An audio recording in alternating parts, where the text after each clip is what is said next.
So game 3, he's on the draw against Thomas. Yeah, so Thomas here, he's going to be on the play. Let's see what he leads with. And it looks like it's going to be, Thoughtseize. So, yeah, this is one of the sideboard options that is available to Elves. A lot of times they board into Thoughtseize. Taylor has his sideboard card in his hand. He has one Grafdigger's Cage. So let's see if he decides to just force a will that Thoughtseize, thinking that the Grafdigger's Cage is really important in this matchup. But decides to not 2-for-1 himself. He has 2 Force of Will, so he'll still have a Force of Will. We'll look at his hand here. It is a Scalding Tarn, a Volcanic Island, Tarmogoyf, Ponder, Force of Will, and as you said, a Grafdigger's Cage. Yeah, and Thomas does have a Green Sun Zenith in his hand, so if he doesn't take the Grafdigger's Cage likely to come down on Taylor's turn, and that will shut off any natural order Green Sun Zenith shenanigans for Thomas for the time being. Yeah, it really depends, I think, for Thomas on how many of those effects he has. If he just has one effect, we may not see him take Grafdigger's Cage. Otherwise, it looks like the hate card will be what he has to take here. Yeah, if he doesn't care about Grafdigger's Cage, I can see him taking Ponder here, to be honest, but if it is a concern for him, it looks like, yeah, he is, in fact, going to take the Grafdigger's Cage, and Taylor's just going to be left with Ponder, Force of Will, Tarmogoyf. All right, so pass back. That was not a mana creature, any accelerant for Thomas Graves. So right now the board is still clear. See if Rug Delver can get that early attack on the board. It'll be a land into a Ponder. We see card 2 more lands and a Stifle. That is not the business spells that Taylor's looking for, and that will get a shuffle.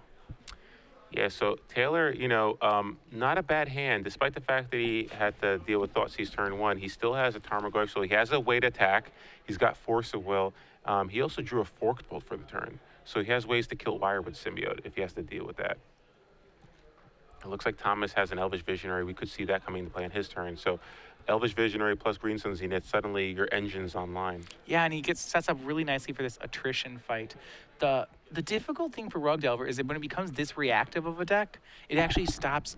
Remember, it still needs to get that board control. Rug is that deck that gets ahead from turn 1 and then tries to hold on. So right now, Taylor's not losing, but the problem is he doesn't have that control of the board yet. Yeah, but he's getting close. I mean, he drew a Wasteland there, so... Yeah. Wasteland and Forked Bolt, so next turn he could do a lot of damage. Yeah, the question is Thomas going to expose himself to Forked Bolt? Like he said, Green Sun Zenith and usually just gets Wirewood Symbiote, and then he kind of just grinds you out with Elvish Visionary for the time being to get a little more card advantage. And so we see that turn 2 from Thomas was just Elvish Visionary, so one of the slower starts from Thomas there. We'll see turn 2, Taylor looks like he's going to get a threat onto the board with that Tarmogoyf, so we have a fetch for Tropical Island. Yeah, and he still has that Force of Will, so if he just goes for Tarmogoyf here, which I think he has to, I mean, he's really not going to get a better position to cast it, so, and he does have Force of Will as a sort of protection in case Thomas tries to do something broken, like cast Natural Order somehow, so I think he's okay to kind of lead with Tarmogoyf here, just get that threat into play and start attacking. All right, so Tarmogoyf is made here, and that will be the play for Taylor. But yeah, he is ahead on the board at the moment. Thomas really hasn't committed, lots of creatures to the board. Granted, Elves sometimes will commit all its creatures in one turn. Yeah. So you have to be careful. So let's see. It looks like we're going to lead with the Birchlaw Rangers here. All right, Birchlaw Rangers, that will replace itself on mana, but Thomas has bigger ambitions for it. He's going to go with Heritage Druid. That threatens to make 3 green mana. We'll see if any of those Force of Wills are played by Taylor. I don't think he has to, just because he has the Forked Bolt in his hand, but it looks like he is going to Force of Will the Heritage Druid. So now this means that Thomas is going to be able to tap the Elvish Visionary and the Birchlaw Ranger for a green, sacrifice the Verdant Catacombs for another green, and then cast Green Sun Zenith for 1 to get a Wirewood Symbiote and get his engine online. Yeah, the fact that Taylor used both his Force of Wills there does mean that Thomas will get to resolve probably what is the scarier card in Green Sun Zenith. Yeah. So Wirewood Symbiote is going to come into play. Taylor does have a Forked Bolt for it, so we'll allow him to deal with the Wirewood Symbiote, but he's still going to be able to bounce either Birchlaw Ranger or Elvish Visionary. That's going to be the tough spot for him. Well, yeah. So we see right there, Wirewood Symbiote searched out with Green Sun Zenith. Yeah, so I think what Taylor's likely going to do in his turn, depending on what he draws, he's probably just going to Forked Bolt targeting the Birchlaw Ranger and the Wirewood Symbiote. I Right. probably just bounce the Bursar Ranger, considering that I think Thomas has another Green Sun Zenith in his hand. Right. If he didn't, there would be some consideration for bouncing Visionaries that he gets another card. But you're absolutely right. There is another Green Sun in hand for Graves. So he, and actually the Visionary won't even be a target as Thomas goes ahead and returns that one on his own turn. Yeah. So now, pretty good turn for Thomas. He's gonna, again, you minimize the effect of Forked Bolt. Fork Bolt will clear the board. Well, attempt to clear the board. The Bursar Rangers. Well, it clears the board, but only kills one Yes. creature. Well put. Which actually, from a Rug Delver point of view, that's really what's important. It's not about killing all their cards. It's just about getting them off the battlefield. Yeah. So it looks like Wasteland's going to come down here. And the question is, does he use it on a land here, or does he save it for Guy's Cradle? And he is going to use it on and that is wise, because if he didn't use it there, Thomas would have enough mana to do the exact same thing. Like he'd play Visionary, Replay Bursar Visionary. Ranger, and then Zenith for one for the symbiote. Elves is so cool. Yeah, I'll just play everything again and draw a card. That's fine, right? Yeah. All right. So let's see here. Is he going to lead with Visionary? Well, what Taylor is going for him is that all this action early in the game has put Tarmogoyf up to a 5-6 pretty early. We saw a chunk from 16 down to 11. The Tarmogoyf is actually a 3-turn clock and really is possibly a 2-turn clock if Thomas helps out at all with the fetch land or Taylor has one more burn spell. It is just a 2-turn swing. Yeah, unfortunately, I don't think Taylor has any gas left in his hand. I think it's just another Wasteland. Yeah, well, one of the big things you have to know is also that interaction between Symbiote and Visionary can blank an attacking creature. In this case, Tarmogoyf won't be able to get through. So if Taylor doesn't draw some action on his turn, he's going to be in a tough spot because, again, Thomas does have that second Green Sun Zenith. We will likely not see it in play this turn, though. We see Birchler Rangers recast. It's a potential it's for one more mana of any color with those 2 elves, but I don't believe Thomas has any more 1-drops. And so he'll actually just pass. So Taylor does have a 2-turn clock right now. He's got Thomas at 10, and he's got a 5-6 Tarmogoyf in play. And it looks like he's going to Wasteland the Bayou, attack for 5, and he did draw Delver Secrets. All right, so Delver could swing over for those remaining 5 points if that. Could be a pretty quick clock. Thomas is being kept low on mana. Just another land for Thomas. Thomas drawing a lot of lands this game, which again you wouldn't mind playing against a Rug Delver to going after your mana, but he is facing 8 points of damage on the other side of the board. Yeah, he's just running out of time right now. Yep. He has his card advantage engine. He has good inevitability. If he is at 15 life, he'd have to feel pretty confident about this board state, but he's at 5. Well, right here, he can actually tap the Birchler Ranger, tap the Elvish Visionary, and tap a Forest, a Green Sun for 1. You get a Wirewood Symbiote.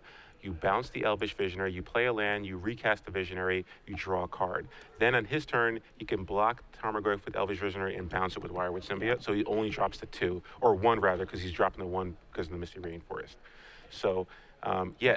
Well, to be fair, Taylor hasn't flipped the Delver yet. That's true. He hasn't So, flipped the Delver. I mean, I agree. Worst case completely with your scenario, line. he flips the Delver with a Lightning Bolt. You're probably just dead if that happens. He actually found Dryad Arbor here. That's Oh, a blocker for the Delver Secrets, but what that does mean is that Thomas won't be able to go through that entire line you mentioned. That may be pretty prudent here. So what that costs him is he won't be able to bounce Elvish Visionary this turn, so he's losing a card by not taking that line. However, what it does mean is that if Taylor swings with an unflipped Delver, if Taylor doesn't flip the Delver, he won't be able to swing and put Thomas down to 3. He'll have to keep the Delver back. He doesn't want to trade it with the Dryad Arbor. So he may buy himself another turn that way. He could buy himself some Lightning Bolt insurance. So you're saying if Delver doesn't flip? If Delver doesn't flip, I think this is a better line. I think not taking 1 off a 1/1 is better than having an extra card right now for Thomas. If Delver flips, this line is worse. But in the situation that Delver doesn't flip, I like this. I don't know what Thomas expects to do if he doesn't kind of start getting his engine going, though. That's the thing. I mean, I agreed that Thomas still needs some action. Because that Dryad Arbor cannot tap for mana, so he actually can't. Yeah, we see, as you said, Green Sun for 2. He's going to go ahead, and I imagine it looks like another Wirewood Symbiote. All right, so he's not going to be able to. He's not going to be able to block with the Elvish Visionary this turn. I want to throw out another option of a line here, and this one's a little more interesting. What if Thomas had fetched for the Dryad Arbor and just Green Sun for Scavenging Ooze? Does he have Scavenging Ooze in his He does. deck? and then just like gain some life with it and grow it. Well, that is certainly a card that is it's hard for Taylor to beat, but the problem is he's got a 3/2 flyer potentially in play, so it's really not going to help you race that, especially when you're at 4. The card advantage is just too powerful to not search. If he was at a higher life, I'd say that's probably a reasonable play, but I think the fact that he's at that low life. Oh, but hey, your line worked. He did not flip Delver. Yeah, and as a result, this text blanked. So because he got Dryad Arbor, so say there wasn't a Dryad Arbor and it was tapped here. The Delver would have to trade with Birchlord. That's something Thomas doesn't want. Yeah. So now Taylor couldn't swing. Thomas gets to stay at 4 life. And now he's safe from a Delver flip. Interesting here. He's safe from a Delver flip. And now he has Elvish Visionary. Yeah. Now, to be fair, I'm not sure I take that line. I use that to describe it as my line. But I was pointing out, I think, what Thomas is on. Yeah. So he draws another Elvish Visionary for the turn. He can generate mana with the Birchlord Ranger. Yeah, he's still at a real low life total. He's 2 mana for another Vision. Yeah, he actually can't use the Misty Rainforest in his hand. Yeah, Abrupt Decay has been drawn. Now can he use the Misty Rainforest? He can find Bayou. He can kill. No, he doesn't. He doesn't have any mana though. That's the problem. If it were but next turn. Next perhaps. turn. Yeah. It does put him still kind of dead to Lightning Bolt. No, but if Delver flips, it doesn't matter. He needs to naturally draw Bayou. Because if Delver flips next turn, he drops to 1. He goes to 1 and he can't fetch. But he does have Birchlord Ranger, which Birchlord Rangers make any color. Yeah, so he has black mana. He has black problem. mana. He just doesn't. He can't use his Misty Rainforest. That's all. Yeah, if he had a basic, he could Abrupt Decay right now. He could use the Wirewood Symbiote to bounce a creature, untapping an elf. Yep. It's So not available. basically, worst case scenario, Taylor draws either a Rough Tumble. If he reveals Rough Tumble with Delver, it's probably pretty bad. Reveals Lightning Bolt is bad. Rough Tumble with Yeah. Well, that would probably be game if he reveals. Yeah. So if Thomas can just get Taylor to brick one more turn, I think he's in decent shape. He's got the Abrupt Decay, and then he's got Tarmogoyf on lockdown. So he has an answer to Delver's secrets, and he has Tarmogoyf on lockdown with the. He's just going to go ahead and recast. He bounces Birchlord Ranger to untap Dryad Arbor, recasts his Birchlord Rangers. That gets him 1 mana. Oh, wow. So a good flip there. He not only flips, but it's a ponder. So it gives him a little more search here. So he can dig a little bit more for that Lightning Bolt and try to lock the game Lightning Bolt, Rough Tumble, both wins here for Taylor. Yep. Can he find either? There is an Abrupt Decay waiting, so if he doesn't find either, Thomas will be safer on the untap. And there's Lightning Bolt. Yeah, first one is a bolt, and that'll do it. Taylor Scott gets the game on the draw, and the fair deck of Rug Delver will be moving into the finals. Yeah, so if you were wondering whether or not Taylor Scott's going to lose a match, the answer is on his T-shirt. Nope. Nope. No. So we have the 1 versus 2 seed lining up in the finals, and both players going over this one here. So Rug Delver versus Show and Tell.